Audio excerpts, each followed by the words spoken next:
अब आप सोचेंगे कि शासन के अभ्यास से ऐसा क्यों होता है कि हमारे मन में नेगेटिव फीलिंग्स क्यों नहीं आएंगी।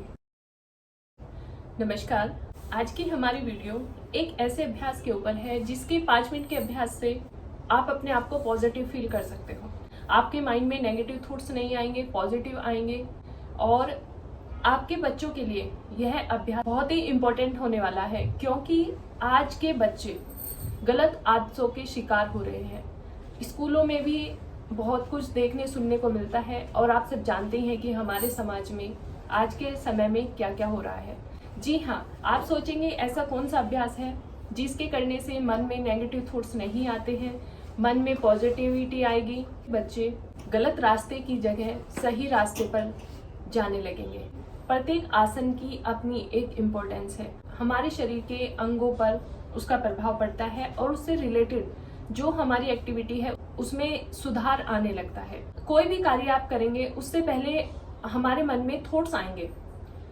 आप एक छोटा सा एग्जांपल ले लीजिए। मान लीजिए आपको कोई कार्य करना है, उससे रिलेटेड आपके मन में पहले थॉट्स आएंगे, फिर आप उस कार्य को कंप्लीट करेंगे। ऐसे ही भूख लगी है, आपको खाना खाना है, तो उससे पहले आपको फील होगा कि मुझे भूख लग रही है, उसके बाद आप खाना खाएंगे, खाना बनाएंगे, फिर खाना खाएंगे। ऐसे नहीं कि आप बिना भूख लगे आप खाना खाएंगे।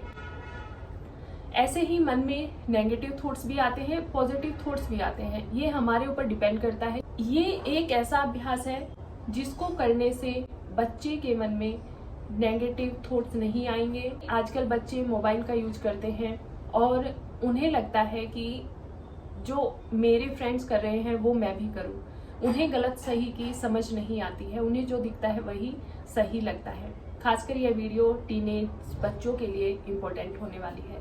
इस अभ्यास का नाम है वज्रासन। सबसे पहले ये अभ्यास करना कैसे है, कोई मुश्किल अभ्यास नहीं है, सिर्फ खाना खाने के बाद आपको ये 5 मिनट करना है। इसका अभ्यास करने से आप देखेंगे कि आपकी लाइफ में चेंजेस आने लगेंगे। खाना खाने के बाद आपको अपने घुटनों पर ऐसे आ जाना है और फिर अपने अंगूठों को, आपको ध्यान रहे आपके पैरों के अंगूठे पीछे आपस में मिले होने चाहिए, और ऐसे अपनी एड़ियों के बीच में अपने हिप्स को रख दे, ऐसे बैठ जाए और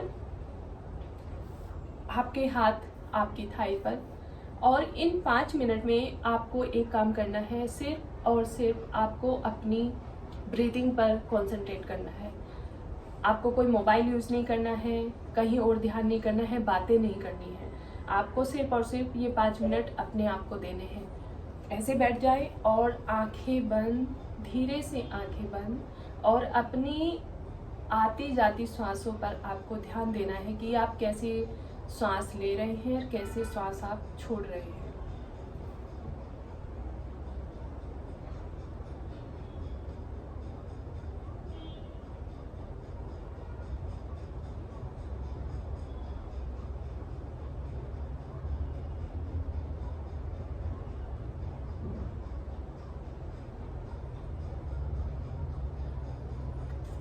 पाँच मिनट के बाद अपने पैरों को सामने खोल दीजिए और ऐसे आप ऐसे कर सकते हैं। अगर किसी को इस आसन में पैरों में दर्द होता है या कोई प्रॉब्लम होती है, आप अपने हिप और एंकल के बीच में जैसे आप ऐसे बैठेंगे, आप यहाँ पर छोटा सा कुछ कंबल या पतला सा कोई पिलो भी रखकर बैठ सकते हैं। उससे आपको कंफर्ट फील होगा, कोई भी आपको प्रॉब्लम नहीं होगी। अब आप सोचेंगे कि शासन के अभ्यास से ऐसा क्यों होता है कि हमारे मन में नेगेटिव फीलिंग्स क्यों नहीं आएंगी, क्योंकि इसके पीछे रीज़न है।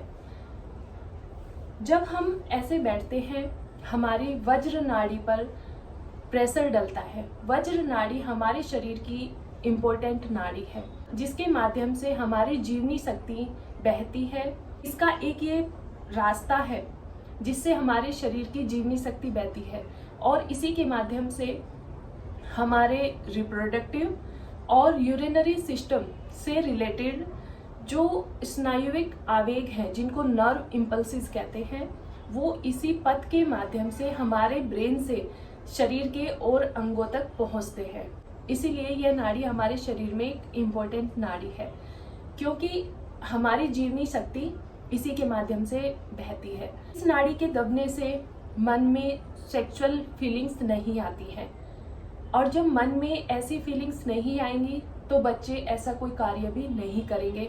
सेलिबेसी, जिसको ब्रह्मचर्य कहते हैं, के लिए यह आसन बहुत ही अच्छा आसन है। इस आसन के अभ्यास से ब्रह्मचर्य का पालन किया जा सकता है और यही शरीर की जीवनी शक्ति होती है। हमारे शरीर की जो एनर्जी है बच्चे गलत तरीके से यूज कर रहे हैं, वह इस आसन के अभ्यास के बाद वह एनर्जी उनकी चेतना को जागृत करने में यूज होगी। उस एनर्जी का भी पॉजिटिव तरीके से यूज कर पाएंगे, पढ़ाई में कंसंट्रेट कर पाएंगे और अच्छे कार्यों में उनका मन लगने लगेगा, गलत तरफ उनका मन नहीं जाएगा। हमारे भारत में एक पुरानी परंपरा है, साधु महात्माओं के हमारे यहाँ पैर धोए जाते हैं, और दक्षिण भारत में ऐसी परंपरा है कई राज्यों में, वहाँ पर केवल पैरों के अंगूठे ही धोए जाते हैं। ऐसा क्यों होता है? क्योंकि हमारे शरीर के जितने भी किनारे हैं, जैसे हाथ है, पैरों है, वहां से हमारी बॉडी से एनर्जी बाहर निकलती है, और जब पैरों के अंगूठे धोए जाते हैं तो साधु संतों के शरीर में पॉजिटिव एनर्जी है, तब वह एनर्जी प्रसाद के रूप में उनको मिलती है। ऐसी ये हमारे भारत में मान्यता है। जब हम वज्रासन में बैठते हैं तो हमारे अंगूठे आपस में मिले होते हैं, तो जो एनर्जी दोनों अंगूठों से निकलती है परिपथ बन जाता है, उनका एक व्रत बन जाता है। इससे एनर्जी का एक घेरा बन जाता है और वह एनर्जी बाहर ना जाकर हमारे शरीर में ऊपर की तरफ प्रवेश करने लगती है, नीचे की तरफ ना जाकर ऊपर की तरफ जाती है। क्योंकि जब एनर्जी ऊपर जाएगी तो हमारा ध्यान में मन लगेगा और अच्छे कामों में वह एनर्जी लगेगी, बच्चे कंसंट्रेट कर पाएंगे। बच्चे हो या बड़े हो, आप इस आसन का अभ्यास कीजिए, आपकी कंसंट्रेशन पावर बढ़ेगी और मन में पॉजिटिव थॉट्स आने लगेंगे। अब इस बारे में साइंस क्या कहता है? साइंस का भी मानना ये है कि हमारे पैरों से या उनके आसपास से नाड़ियां का संबंध हमारे रिप्रोडक्टिव ऑर्गन्स और डाइजेस्टिव ऑर्गन से है। इसीलिए जब हम इस आसन पर बैठते हैं तो उन नाड़ियों पर प्रेशर डालने से उनमें स्टिमुलेशन होता है, जिससे हमारा रिप्रोडक्टिव ऑर्गन्स और हमारा डाइजेस्टिव सिस्टम अच्छा होता है। इस आसन के अभ्यास से हाइपर एसिडिटी, हार्निया या बवासीर, इनमें भी इस आसन के अभ्यास करने से लाभ मिलता है। इससे वहाँ के जो टिश्यूज है उनकी मालिश होती है, जिससे वो अपना कार्य अच्छे से कर पाते हैं। इसलिए मेरी आप सबसे रिक्वेस्ट है, खाना खाने के बाद अपने बच्चों को 5 मिनट इस आसन का अभ्यास जरूर कराएं। आपको यह वीडियो कैसी लगी मुझे मैसेज करके जरूर बताएं। नेक्स्ट वीडियो आप किस टॉपिक पर चाहते हैं वह भी आप मुझे मैसेज कर सकते हैं। आज के लिए इतना ही, मिलते हैं नेक्स्ट वीडियो में। तब तक के लिए हंसते रहिए, स्वस्थ रहिए। धन्यवाद।